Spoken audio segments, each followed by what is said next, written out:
Muy buenas noches, hermosa y maravillosa familia de la fe. Muchísimas gracias por conectarse, muchísimas gracias por eh, estar con nosotros en esta noche. Espero que haya sido un día de bendiciones, un día de fructificación, un día de cumplimientos de las promesas de Dios sobre sus vidas, un día de gozo. Y qué mejor manera que terminar el día escuchando la palabra de Dios, escudriñando la palabra de Dios, todos juntos en armonía y además con la guianza del Espíritu Santo. Muy bien, vamos a iniciar nuestro tema del día de hoy, pero antes quisiera pedirle que me acompañe a orar.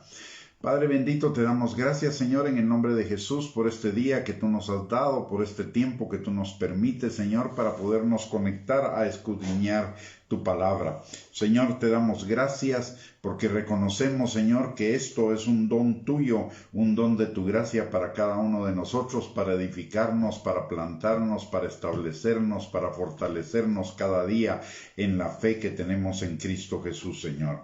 Padre, en esta hora venimos pidiéndote que tu Espíritu Santo esté con cada uno de nosotros y sobre nosotros rompiendo toda fortaleza, argumento y razonamiento falso que se esté oponiendo al conocimiento tuyo, y además que tu Espíritu Santo nos guíe a toda verdad, abriendo nuestros ojos, nuestros oídos, nuestro entendimiento, pero por sobre todo que nuestro corazón esté preparado y listo como una tierra fértil en la cual tu palabra sea sembrada y produzca fruto y fruto en abundancia para la gloria de tu nombre. Te lo pedimos, Señor, en el nombre precioso y maravilloso de nuestro amado Señor Jesucristo. Amén y amén. Muy bien, nuestro tema del día de hoy es hay un solo evangelio, o podría ser también no hay otro evangelio, y esto lo tomamos en base a lo que nos enseña la palabra de Dios en Gálatas capítulo 1, versículos del 6 al 12. Dice la palabra: Estoy maravillado de que tan pronto os hayáis alejado del que os llamó por la gracia de Cristo para seguir un evangelio diferente. No que haya otro, sino que hay algunos que os perturban y quieren pervertir el evangelio de Cristo. Mas si aún nosotros o un ángel del cielo os anunciare otro evangelio diferente del que os hemos anunciado, sea anatema. Como antes hemos dicho, también ahora lo repito: si alguno os predica diferente evangelio del que habéis recibido, sea anatema. Pues busco ahora el favor de los hombres o el de Dios, o trato de agradar a los hombres. Pues si todavía agradara a los hombres, no sería siervo de Cristo. Mas os hago saber, hermanos, que el evangelio anunciado por mí no es según hombre, pues yo ni lo recibí ni lo aprendí de hombre alguno, sino por revelación de Jesucristo. Muy bien, siempre desde el principio de la iglesia, y lo vemos aquí manifestado, hay quienes quieren acomodar el evangelio a sus preferencias o a sus intereses. Esto fue la razón de la reforma, una de las razones de la reforma protestante en 1517, en que el evangelio había sido pervertido a tal punto para amoldarse, a tal punto que había perdido su esencia, para amoldarse a los intereses de una clase o de un clero que vivía apasionado por el placer, el poder, la política, el dinero, la codicia, en fin. Entonces, siempre el ser humano, recordemos lo que dice la palabra en Jeremías capítulo 17, versículo 9 y 10, que el corazón del hombre es engañoso y perverso más que todas las cosas. Cuando el corazón no está completamente regenerado, completamente rendido al Señor Jesucristo, ese corazón es engañoso y perverso y tiende a torcer el evangelio. Acá lo vemos, dice la palabra, que hay en el versículo 7 lo dice claramente, dice: hay algunos que os perturban y quieren pervertir el evangelio de Cristo. ¿Y para qué lo quieren perturbar o para qué lo quieren pervertir? Para amoldarlo a sus gustos, a sus preferencias, a sus intereses. porque la palabra tal como es les resulta incómoda. Recordemos lo que dice 2 de Timoteo capítulo 3 versículo 16, que la palabra de Dios nos corrige, nos redarguye, y a algunos eso les incomoda. Entonces prefieren torcer el evangelio para evitar esa incomodidad de ser corregidos, reprendidos, redarguidos por la palabra.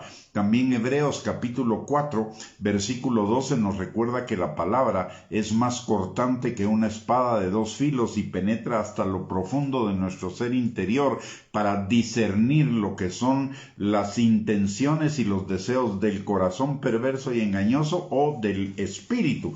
Y eso también, y obviamente cuando está el Espíritu Santo actuando ahí, eso es incómodo, y algunos prefieren evitar esa incomodidad torciendo la palabra de Dios y acomodándola a sus propios gustos. Y esto conlleva también algo que nos enseña Gálatas capítulo 1 versículo 10, y es que es para buscar el favor de los hombres, para agradar a los hombres. Dice, busco ahora el favor de los hombres o el de Dios, o trato de agradar a los hombres. Pues si todavía agradara a los hombres, no sería siervo de Cristo. Y esta es una de las razones por las cuales el evangelio es torcido, es pervertido, es limitado, cercenado o cualquier cosa por el estilo, para agradar a los hombres, para agradarse a uno principalmente o primordialmente o primeramente,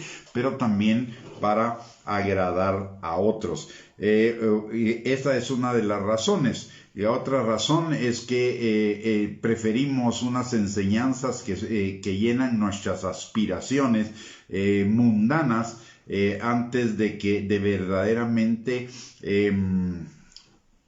concentrarnos en lo que la palabra de Dios dice, porque recordemos que muchas veces el evangelio es el evangelio es contracultural, quiere decir que va en contra de la cultura mundana, pero muchos quieren llenar sus aspiraciones mundanas con un pie en el evangelio, pero otro pie en el mundo, y eso los puede llevar a torcer, y de hecho así sucede, lleva a muchos a torcer el evangelio en favor de sus aspiraciones mundanas.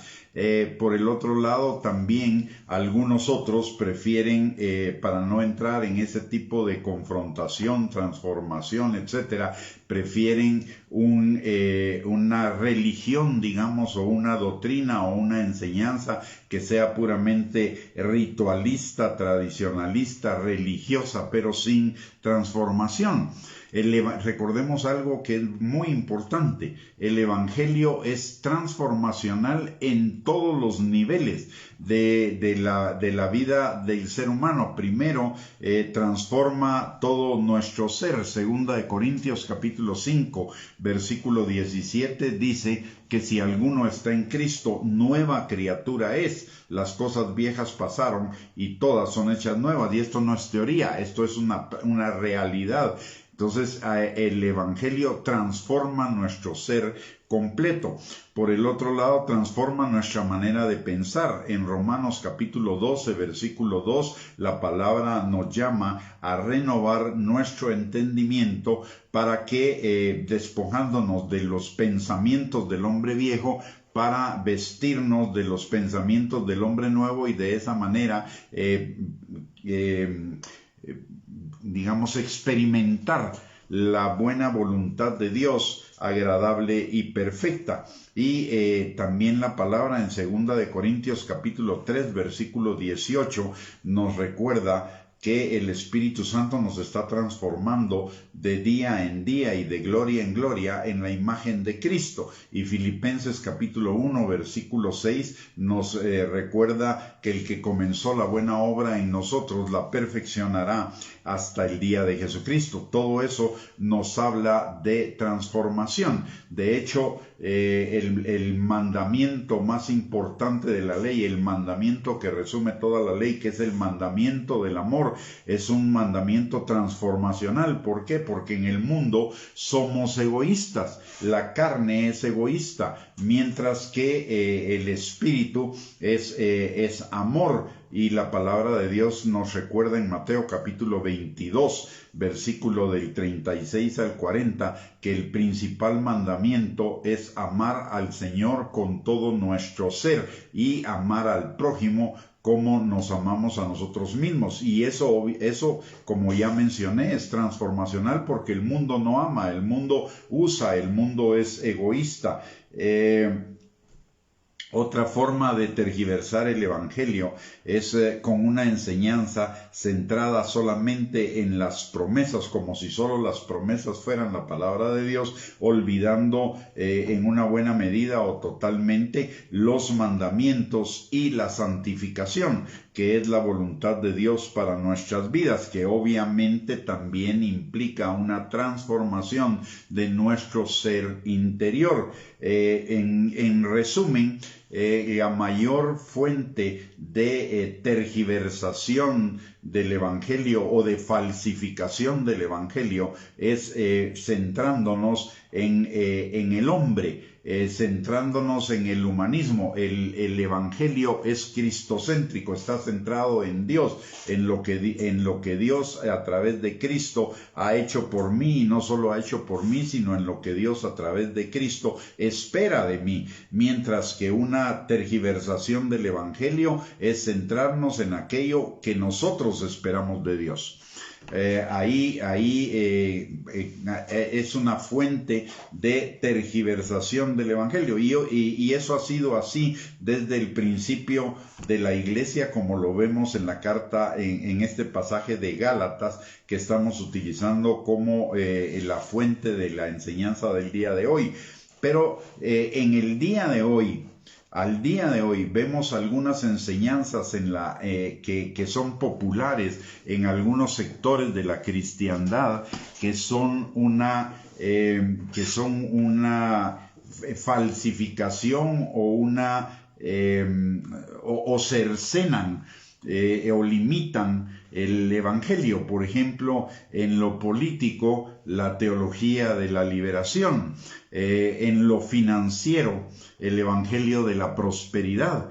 El problema es que a este le llaman, no le llaman la enseñanza de la prosperidad, sino el Evangelio de la prosperidad, como que si la prosperidad fuera el centro del Evangelio y no Cristo. Además, entendiendo el concepto de prosperidad de una manera muy limitada en cuanto a prosperidad en lo económico, porque eso satisface una aspiración del ser humano, que es del corazón engañoso del ser humano, que es la codicia. Pero también en cuanto a alimentar el ego, existen las enseñanzas de la autoestima, de la autocomplacencia, de la autogratificación, que va orientada a fortalecer los deseos de la carne, los deseos de los ojos, que son aspiraciones del mundo, pero que son enemigos de Dios. Y también algunas enseñanzas como la de la autoestima y la del dominionismo, que lo que persiguen es alimentar la vanagloria, el orgullo, la jactancia, la arrogancia del ser humano, que también es enemigo de Dios, de acuerdo, y estas enseñanzas van en la dirección contraria al Evangelio. ¿Por qué? Porque estas enseñanzas, estas cosas, los deseos de la carne, los deseos de los ojos y la vanagloria de la vida, son enemigos de Dios. En cuanto a cercenar la parte del Evangelio que se refiere a la santificación, está la enseñanza del legalismo, que reducen la santificación básicamente al cumplimiento de una serie de normas externas, pero sin la transformación del corazón. Y lo que persigue el Evangelio es la transformación del corazón del ser humano. Por eso Pablo nos dice que aunque el hombre exterior se va desgastando de día en día, el hombre interior se va fortaleciendo, se va renovando de día en día. Y veamos esto, en el Evangelio, la palabra renovación es una palabra importante, y renovación significa transformación, significa cambiar lo viejo y hacerlo nuevo. pero eso implica un proceso de transformación. El Señor nos habla de los odres viejos y de los odres nuevos. El odre viejo dice que el Señor nos enseña que en el odre viejo no se puede echar el vino nuevo porque va a rajar el odre viejo y se va a desparramar el vino. Y esto nos habla de algo que nosotros necesitamos entender. Nosotros somos el odre. El odre se va desgastando y se va envejeciendo de día en día. Necesitamos renovarlo para que sea útil para el mover del Espíritu Santo, para ese mover fresco, esa frescura del Espíritu Santo en la vida de cada uno, que el Espíritu Santo no se convierta como en algo del pasado, sino que sea algo del presente todo el tiempo. Y eso requiere de nosotros que el odre sea renovado. ¿Y cómo se renova el odre? El odre se renova primero que nada sumergiéndolo en agua, y segundo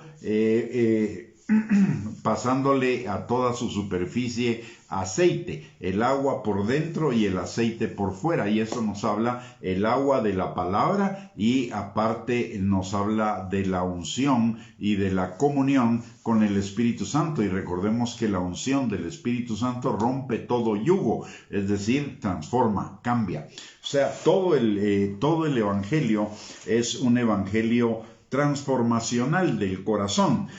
Por el otro lado, también existen una corriente que tuerce el Evangelio en favor de los placeres mundanos, que es el liberalismo. El liberalismo trata de bajar todas las expectativas de Dios con respecto a nosotros y a nuestra forma de vivir. Pero a Pablo, el Espíritu Santo a través de Pablo nos deja la advertencia muy clara de que el Evangelio es uno solo, es invariable o inerrante, que no cambia con el tiempo, no cambia con la cultura, no cambia con las personas, no cambia con la tecnología, que ni una tilde ni una jota pasarán de la ley hasta que todo se haya cumplido, que toda la palabra de Dios sigue siendo la palabra de Dios vigente y la palabra de Dios necesaria para cada uno de nosotros, aún las historias, porque las historias contienen principios que nosotros necesitamos entender y aplicar en nuestras vidas para que nos vaya bien. El Evangelio no va a cambiar nunca, el Evangelio va a ser siempre el mismo, aún a pesar de los intentos del ser humano, intentos engañosos de mutilar el Evangelio. De hecho, hay varias advertencias en la palabra de Dios que dicen acerca del peligro de aumentarle a la palabra o de quitarle a la palabra, de reducir los mandamientos o de aumentar los mandamientos, porque es una tendencia del ser humano de amoldar o de pretender amoldar el Evangelio a su manera de ser, a sus intereses, a sus preferencias, y no amoldarme yo a los intereses, a las preferencias y a las enseñanzas de Dios. Y el Evangelio es amoldarme yo a lo que Dios dice, no es amoldar a que Dios se amolde a mí. Hay un dicho en el pueblo cristiano que nos refleja un poco el hecho de que el Evangelio se ha humanizado en lugar de mantener su divinidad, y es, por ejemplo, el dicho que dice que la oración mueve la mano de Dios. Si mi oración moviera la mano de Dios, Dios no tendría un plan, un propósito para nuestras vidas, porque estaría sujeto a lo que nosotros pidamos en oración. La oración más bien me alinea a mí al propósito de Dios. No es Dios alineado a mis propósitos, sino yo alineado a los propósitos de Dios. Por eso la palabra de Dios en Primera de Juan, capítulo 5, versículo 14, dice que si nosotros pedimos conforme a la voluntad de Dios, tendremos las peticiones que le hayamos hecho.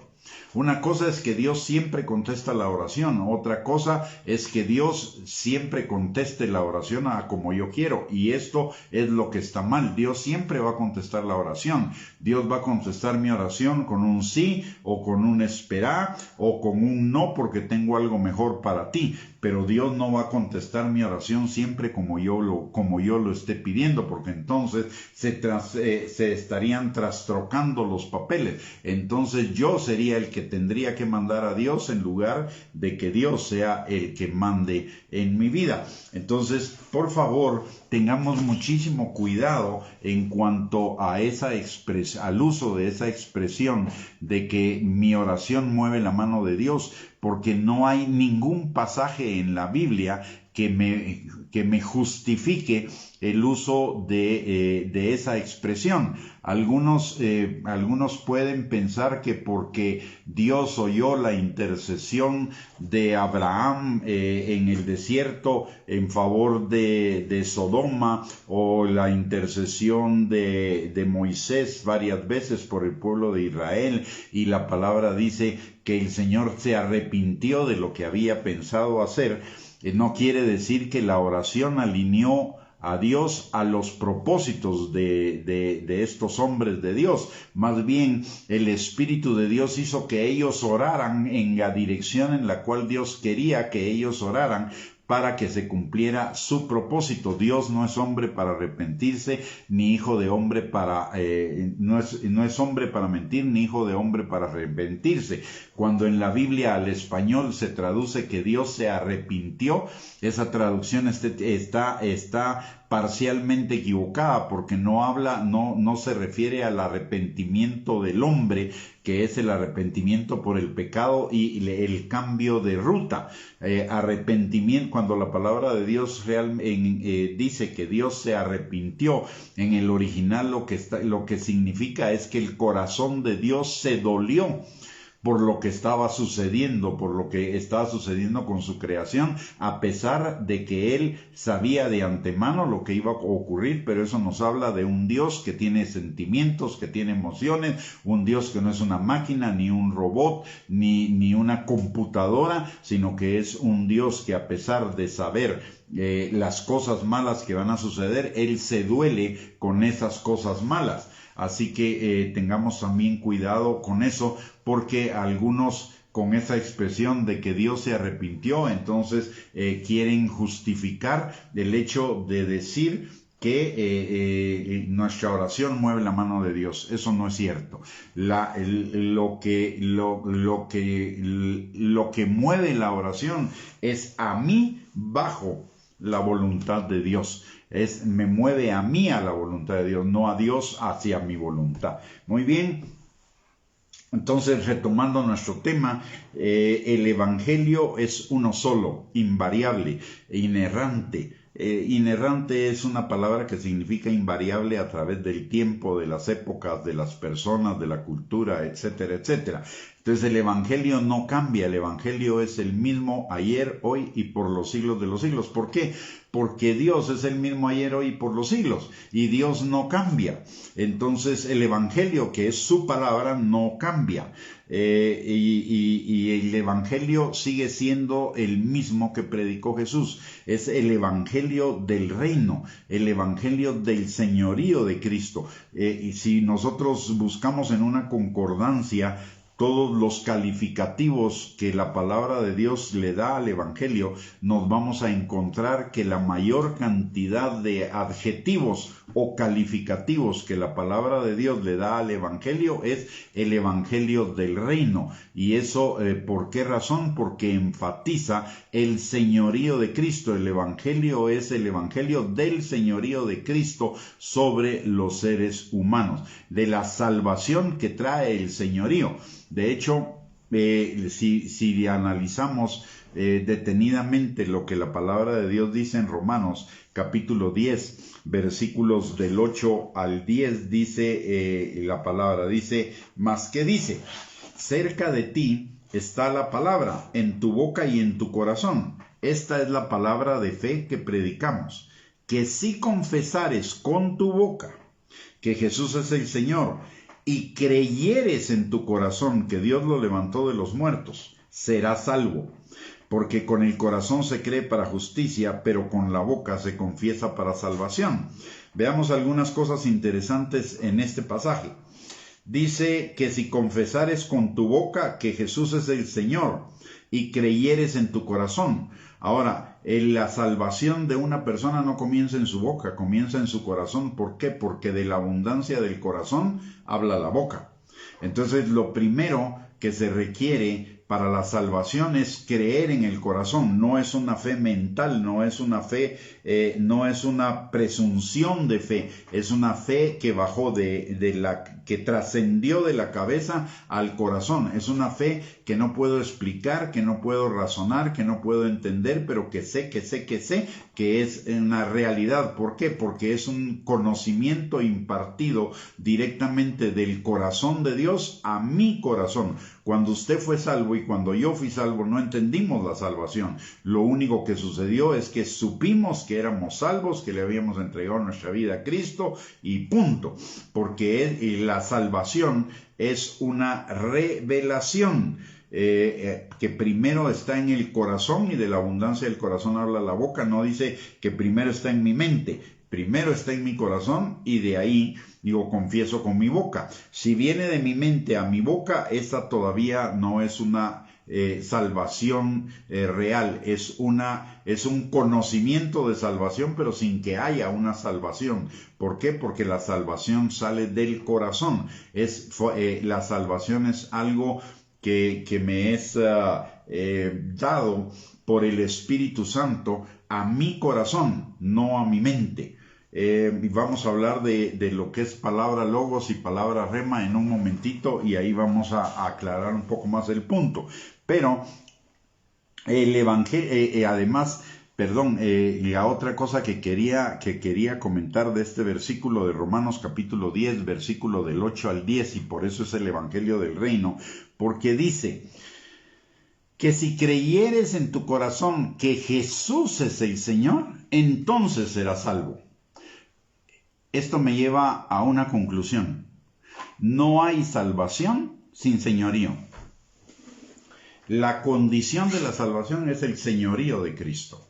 Hay mucha gente que cree que es salva porque con su boca confiesa que Jesús es el Señor de su vida, pero la obediencia en sus vidas es cero.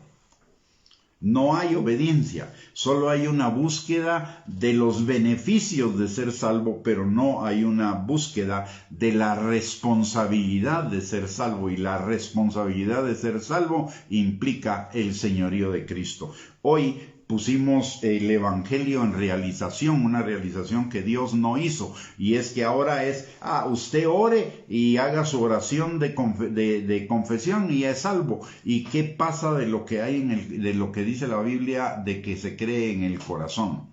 Eso no lo hacemos a un lado. Es cierto que muchas personas que pasan al frente y hacen la oración de entrega son verdadera y genuinamente salvas, pero también hay un montón de personas que han pasado a hacer su oración, que fue una oración mental, no fue una oración salida del corazón. No la creyeron en el corazón, pudieron creerla en su mente, pero no en su corazón, y por lo tanto no son salvos, pues no hay un nuevo nacimiento, no hay una nueva naturaleza, no hay un nuevo enfoque de vida, no hay una nueva orientación de vida y todo lo que implica la salvación, porque la salvación fundamentalmente implica el señorío de Cristo. No hay salvación sin señorío de Cristo, y eso lo debemos tener claro todos los cristianos, todos los creyentes, para que no seamos sorprendidos en ningún engaño o sorprendidos en nuestra fe.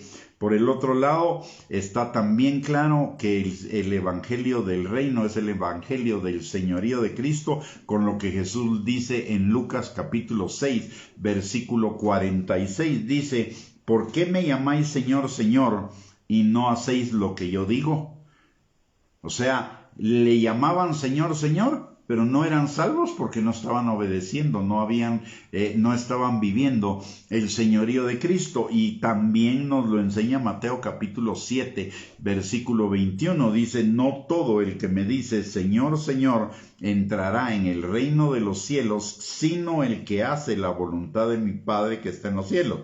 Ojo, le pueden decir Señor, Señor, pero no entrarán en el reino de los cielos. ¿Por qué? Porque no están obedeciendo, porque no están haciendo la voluntad de Dios en sus vidas. Entonces el evangelio es el verdadero evangelio es el evangelio del reino, el evangelio del señorío de Cristo, el evangelio de la gracia, que implica el ejercicio de la libertad con la que el Señor nos ha libertado, con responsabilidad. Recordemos que la palabra nos dice en 2 Corintios capítulo 3 versículo 17 que donde está el Espíritu del Señor, ahí hay libertad. Pero libertad no quiere decir libertinaje, libertad no quiere decir lo que muchos entienden: puedo hacer lo que se me da la gana. Mi libertad está limitada por los mandamientos y los principios de la palabra de Dios. Es una libertad con responsabilidad,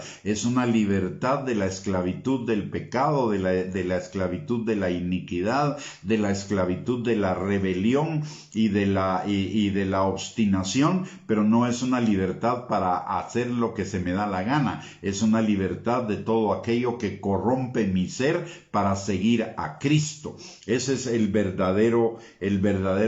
la verdadera gracia. La verdadera gracia es el ejercicio de la libertad del pecado, no para pecar, sino la libertad del pecado para alejarme del pecado y para obedecer a Cristo. Es una libertad con responsabilidad. El verdadero evangelio conlleva el arrepentimiento del pecado, la obediencia y el enfoque de tomar la visión de Dios para nuestras vidas, el propósito de Dios para nuestras vidas, que es la santificación, como nos lo enseña Primera de Tesalonicenses capítulo 4 versículo 3, que nos dice que la voluntad de Dios es nuestra santificación. Y también nos lo enseña Primera de Pedro capítulo 1 versículo 13 al 16, que dice que como hijos obedientes seamos santos como nuestro Padre Dios es santo. Por lo tanto, el verdadero evangelio es el evangelio del reino, del señorío de Cristo, de la libertad con responsabilidad, de la gracia, del arrepentimiento, de la obediencia, de la santificación. Y esto nos recuerda lo que fueron los 5 fundamentos de la Reforma Protestante: la sola palabra, la sola fe, la sola gracia, solo Jesús y solo la gloria de Dios. Y las vamos a ver muy rápidamente, aunque cada una de ellas merecería por lo menos una enseñanza de 1 hora. Pero la sola palabra significa que nosotros vivimos solamente por la palabra inerrante de Dios, que la palabra inerrante de Dios es nuestra autoridad, que la palabra invariable de Dios es nuestra autoridad. No es lo que dice el pastor, no es lo que dice la doctrina de la iglesia, no es lo que dice la doctrina denominacional o lo que diga fulano de tal, es lo que dice la palabra de Dios. De hecho, en la palabra hay una expresión que a mí me gusta mucho: a la palabra y al testimonio. Y esa es una redundancia. ¿Por qué? Porque es al testimonio de la palabra. Entonces usted y yo debemos ser las personas de la palabra, y no solo de la palabra conocida, sino de la palabra vivida, de la palabra que está en nuestro corazón. Yo siempre he manifestado que la mejor Biblia no es la que tengo escrita aquí en el libro. Recordemos que la Biblia dice que la letra mata, mas el espíritu vivifica. La Biblia que a mí me sirve es la Biblia que está en mi corazón. Es lo que el Señor ha revelado y lo que el Señor ha establecido en mi corazón y lo que conozco de la palabra de Dios con mi mente. Es lo que vivo. La verdadera Biblia es la Biblia que vivo. La mejor Biblia para mí es la Biblia que estoy viviendo. No la Biblia que está escrita, sino lo escrito que está siendo vida en mi corazón. Entonces a eso se refiere la sola palabra. Solo la palabra es la fuente de autoridad de nuestras vidas. Solo la palabra es la norma por la cual usted y yo necesitamos enfocar nuestra vida. No es lo que diga ningún hombre ni lo que diga ninguna organización, es lo que dice la palabra de Dios. De hecho, los discípulos tuvieron muy claro esto cuando el Sanedrín, que era la máxima autoridad religiosa de los judíos y a la cual ellos estaban sujetos como judíos, les manda a no predicar de Jesús, y ellos les dicen: momento, señores, antes que obedecerles a ustedes, nosotros necesitamos obedecer la palabra de Dios. No vamos a desobedecer la palabra de Dios por lo que ustedes digan. Eso establece claramente que nuestra norma fundamental y básica de vida es la palabra de Dios, no lo que los demás digan de la palabra de Dios. De hecho, ese fue el tremendo error de los fariseos y de los escribas en el tiempo de Jesús y antes y después de Jesús. Que ellos, si bien tenían la Torá y tenían las escrituras, aparte de ello tenían la Mishnah y tenían el Talmud, que era lo que los hombres decían acerca de lo que entendían o creían que la palabra de Dios quería decir. O sea, un mandamiento de la palabra de Dios se convertía en 200, 300 ordenanzas. Entonces, eso significaba que le estaban agregando a la palabra de Dios. Le están agregando mandamientos, y esa era una de las cosas que Jesús les critica a los fariseos, porque ellos le daban más importancia a la Mishnah y al Talmud que a lo que decía la palabra de Dios. Por eso Jesús les dice: ustedes invalidan la palabra de Dios con sus tradiciones.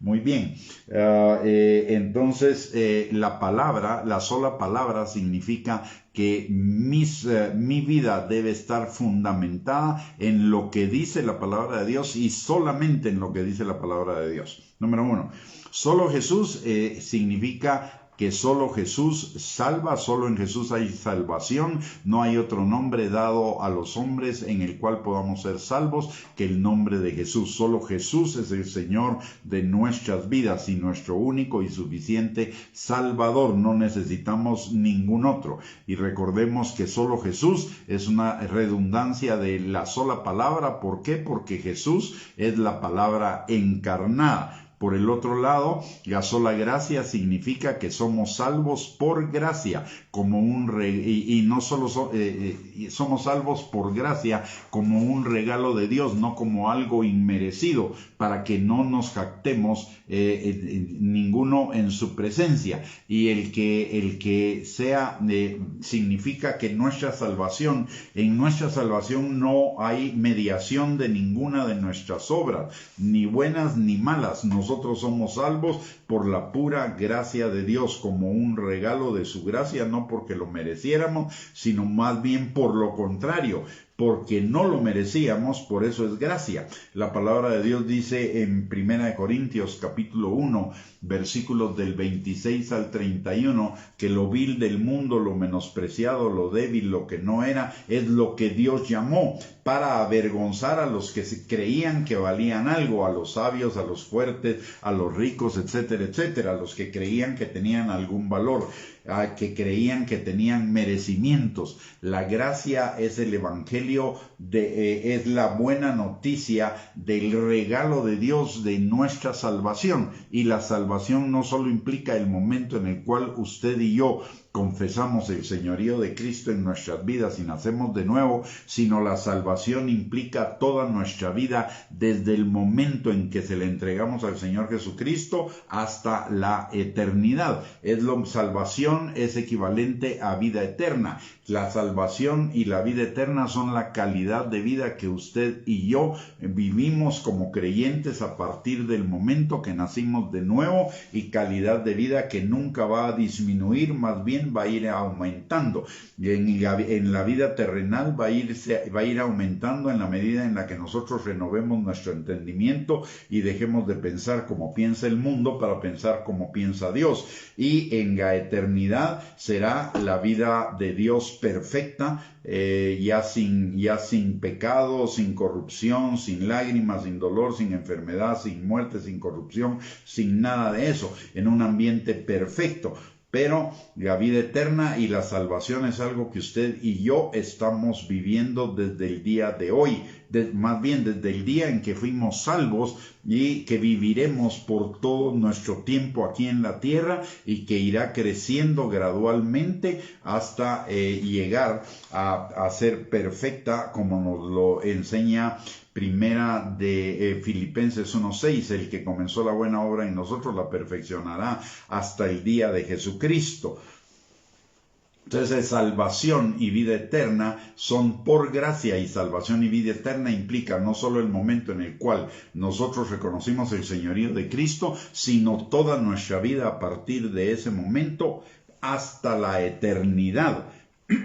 Esa gracia se canaliza a través de nosotros por medio de la fe, la sola fe. Y esa fe también es un regalo de la gracia de Dios. ¿Por qué? Porque usted y yo antes de la salvación estábamos cegados para que no nos resplandeciera la luz del Evangelio. ¿Cómo nos resplandeció? Porque el Espíritu Santo hizo una obra de revelarla en nuestros corazones. Trajo la fe necesaria para creer en nuestro corazón que Jesús es el Señor de nuestras vidas y que usted y yo fuéramos salvos. Por eso Efesios capítulo 2, versículo 8 y 9 dice que somos salvos por gracia por medio de la fe, y esto no de vosotros, pues es un don, un regalo de Dios, para que nadie se jacte en su presencia. O sea, es tanto la gracia como la fe son un regalo de Dios para que usted y yo fuéramos salvos. De hecho, la palabra de Dios dice en Romanos que Dios nos dio a cada uno de nosotros una medida de fe. La fe no es tampoco un mérito nuestro, la fe es una gracia del Señor para con nosotros, para que vivamos la vida que Él tiene para con cada uno de nosotros. Mire, todo en nuestra vida como creyentes es una gracia. La fe es una gracia, la obediencia es una gracia, pero muchos piensan que la obediencia y la fe son obras de nosotros que merecen premio. Ni la fe ni la obediencia es una obra nuestra. La fe y la obediencia son el resultado de que el Espíritu Santo vive en cada uno de nosotros y que somos guiados por el Espíritu Santo. Cada vez que nosotros obedecemos la palabra de Dios es porque somos guiados por el Espíritu Santo. Cada vez que usted y yo manifestamos fe es porque el Espíritu Santo está manifestando esa fe a través de cada uno de nosotros. De hecho, la palabra lo dice muy claramente en Gálatas capítulo 5, versículo 22, cuando habla de 23, cuando habla del fruto del Espíritu, dice amor, paz, paciencia, fe, mansedumbre, templanza, etcétera, benignidad, bondad, etcétera. La fe es un resultado de la obra del Espíritu Santo y de la palabra en nosotros.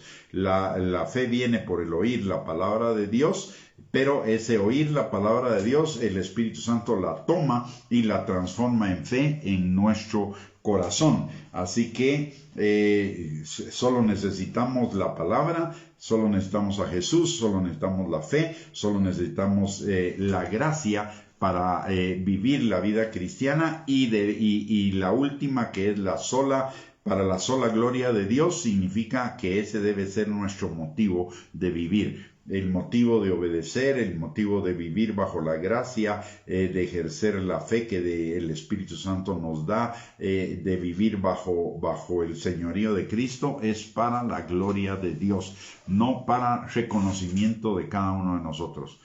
Y mucho cuidado con eso, porque ahora muchos están buscando el reconocimiento de la gente en lugar de darle la gloria a Dios.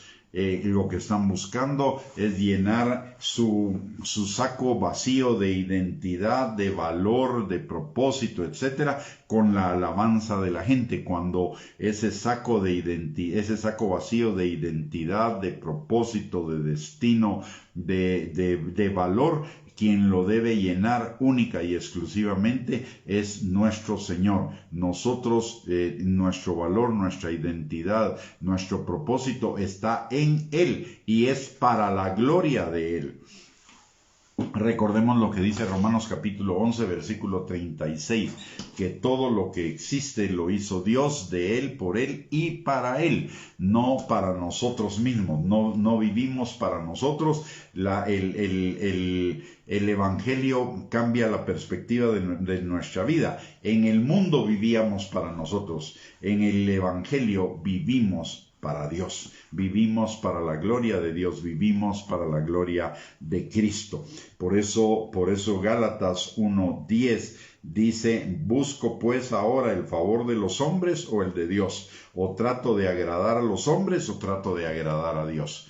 Esa es lo que va a diferenciar el verdadero evangelio de todos los falsos evangelios, es que sea para la gloria de Dios, que vivamos para buscar la gloria de Dios y el favor de Dios, no de agradar con nuestra vida a Dios, no a los hombres.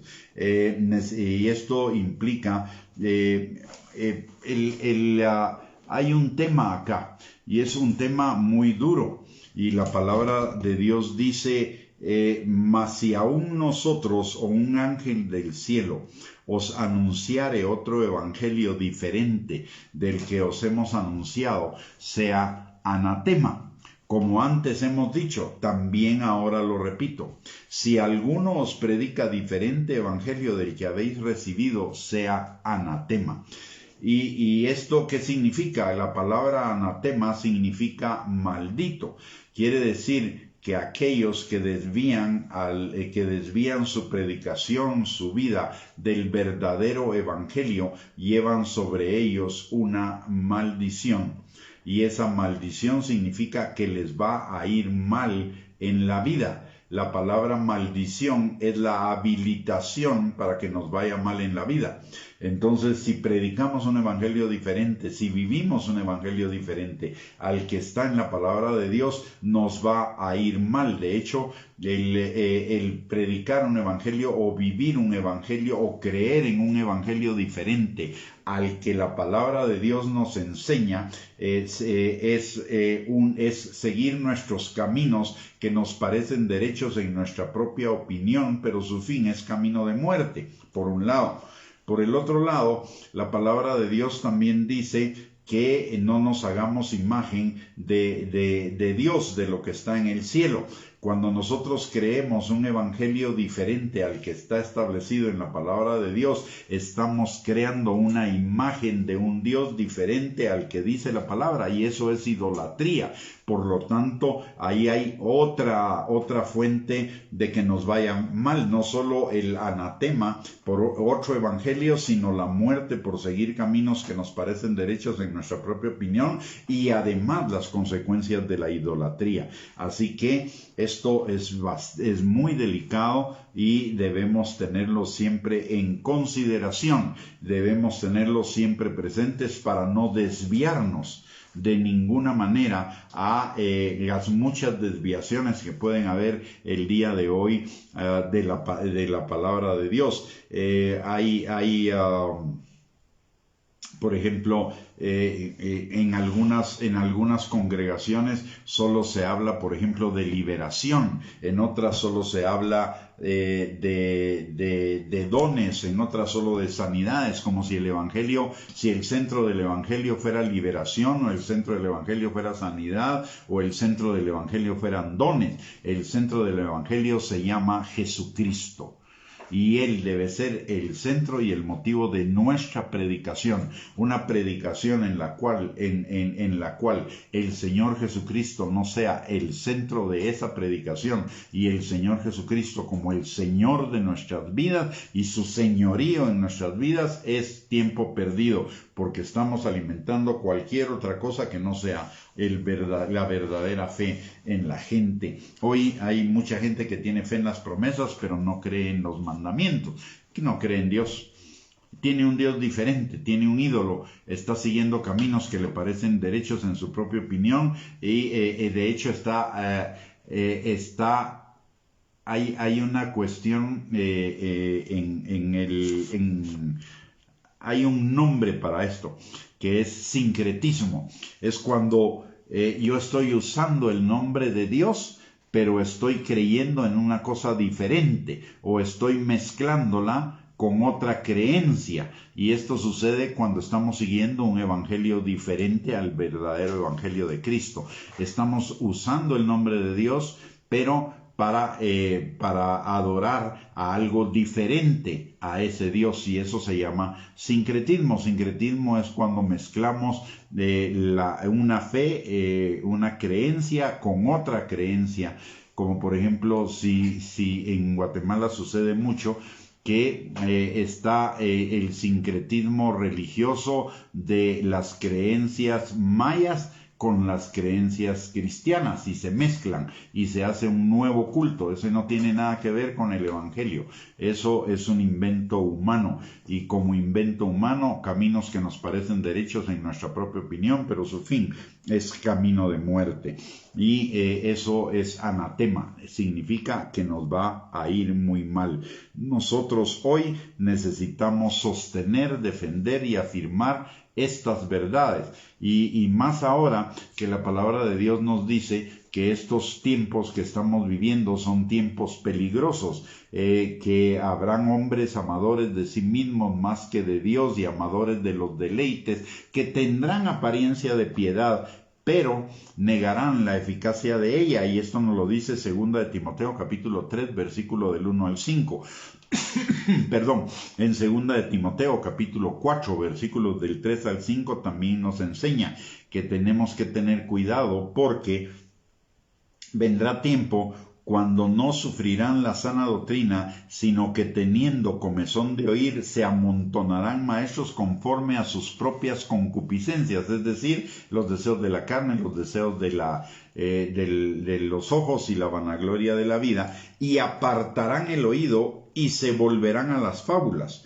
Pero tú sé sobrio en todo, soporta las aflicciones, haz obra de evangelista, cumple tu ministerio. Esa es la exhortación para el día de hoy, es que nos mantengamos firmes en nuestra fe, afirmemos las verdades de la palabra de Dios en nuestras vidas, sostengamos esas verdades, pero primordialmente que las conozcamos. Miren, el mejor antídoto para evitar caer en enseñanzas falsas es conocer la palabra de Dios. Oseas capítulo 4 versículo 6 dice: mi pueblo perece por falta de conocimiento, y se está refiriendo al conocimiento de la palabra de Dios. Entonces, mi pueblo, mi iglesia perece por falta de conocimiento de la palabra de Dios. Hoy más que nunca, el Señor nos advierte que estos tiempos son tiempos peligrosos, porque habrá muchos que tratarán de desviar nuestra fe. Pero el Señor previó que para eso tuviéramos a la mano suficientes Biblias a las cuales recurrir, no solo en lo escrito, en la cantidad de Biblias que hay escritas en todo el mundo, sino encima de todo permitiendo que las Biblias en cualquier versión estén en los celulares, y cualquier persona tiene un celular. O sea, así como el Señor nos advierte del peligro, el Señor nos da herramientas para contrarrestar ese peligro. La forma en la cual usted y yo nos podemos mantener dentro de la sana doctrina, sin ser engañados por falsas enseñanzas que aparentan ser enseñanzas de piedad, pero al final niegan la eficacia de ella, es que conozcamos la palabra de Dios, que la palabra de Dios esté en nuestra boca, en nuestro corazón, en nuestros pensamientos. Que la palabra de Dios sea nuestra guía de vida. Lámpara es a mis pies tu palabra y lumbrera a mi camino, dice el Salmo 105. Entonces nuestro enfoque debe ser buscar conocer cada día más la palabra de Dios y mantenernos firmes en esa palabra sin que nadie nos mueva hacia enseñanzas que tienen apariencia de piedad, pero que niegan la eficacia de ellas. Y apariencia de piedad y negar la eficacia de ellas es dar una enseñanza en el nombre de Cristo que no es cristocéntrica, sino que está centrada en cualquier otra cosa, como ya dije, liberación, sanidad. Está bien que eso sea parte de un consejo completo de la palabra de Dios, pero si solo de eso predicamos día tras día, noche tras noche, semana tras semana, etcétera, entonces estamos cortando el evangelio a un solo tema cuando el evangelio trata con todos los temas de la vida. Muy bien, mis amados hermanos, hemos llegado al final de esta enseñanza, así que los invito para el próximo viernes a las 8 de la noche. Vamos a continuar con el tema. Es un tema apasionante acerca del Evangelio de Cristo. Ahí vamos a ver acerca de lo que significa la palabra logos, lo que significa la palabra rema, acerca de la revelación, de lo que significa la palabra revelación y la importancia que nosotros tengamos la revelación en nuestro corazón y la palabra rema. Así que los espero para el próximo viernes a las 8 de la noche por este mismo medio. Y recuerdo que para edificación de su fe y para fortalecimiento de su fe tenemos a su disposición 2 recursos más, aparte de estas enseñanzas de lunes, miércoles y viernes por Facebook.